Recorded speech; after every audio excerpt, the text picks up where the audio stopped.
অর্থনীতি সমিতির দ্বিবার্ষিক ২২তম দ্বিবার্ষিক সম্মেলনে আছে সহকর্মী আমিরুল ইসলাম। বিস্তারিত জানবো তার কাছ থেকে। আমিরুল, সম্মেলনে কোন কোন বিষয়গুলো নিয়ে আলোচনা হচ্ছে? বাজেট প্রণয়নে অথবা অর্থনীতির যে সংকট চলছে সেই সংকট থেকে উত্তরণের জন্য কোন কোন বিষয়গুলো উঠে এসেছে আলোচনায়?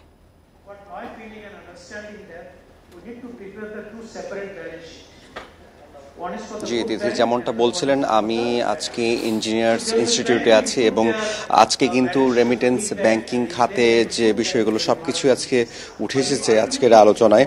এবং এখানে কিন্তু অনেক অর্থনীতিবিদরাই এসেছেন, দেশব্যাপী অনেক অর্থনীতিবিদরা আজকের আলোচনায় অংশগ্রহণ করেছেন। এবং এখানে কিন্তু বাংলাদেশের যে ব্যাংকিং খাত রয়েছে, রেমিটেন্স রয়েছে, তারপর যে নীতিমালা রয়েছে বাংলাদেশ ব্যাংকের, সবকিছুই কিন্তু উঠে এসেছে। তবে সবচেয়ে গুরুত্বপূর্ণ যে বিষয়টা অর্থনীতিবিদরা বলছেন সেটা হচ্ছে বাংলাদেশের দুর্নীতি দিন দিন বেড়ে চলেছে। তারা বলছেন সেই জন্য কিন্তু বিদেশি বিনিয়োগকারীরা নিরুৎসাহিত হচ্ছেন। এর ফলে বিদেশি বিনিয়োগকারীদের সংখ্যা দিন দিন কমছে।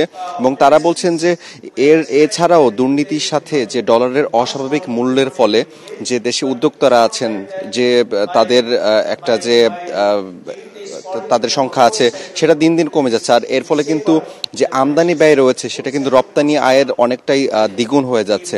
তো তারা আরো বলছেন যে বাংলাদেশে যে খেলাপি ঋণের কথা রয়েছে সেটা দিন দিন বেড়ে চলেছে। এবং তারা বলছেন যে নীতি পরিবর্তন করতে হবে এই ক্ষেত্রে। আর যে বাংলাদেশ ব্যাংক থেকে যে নীতি দেয়া হয়েছে সেই নীতিগুলো ঠিকভাবে প্রত্যেকটা ব্যাংকেই পরিপূর্ণভাবে ঠিক করে চলতে হবে।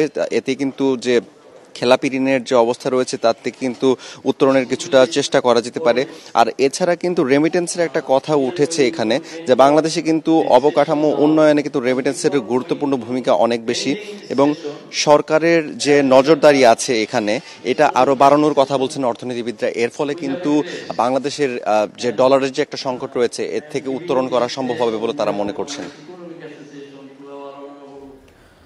অর্থনীতি সমিতির বার্ষিক সম্মেলন থেকে বিস্তারিত জানাচ্ছিলেন সহকর্মী আমিরুল ইসলাম।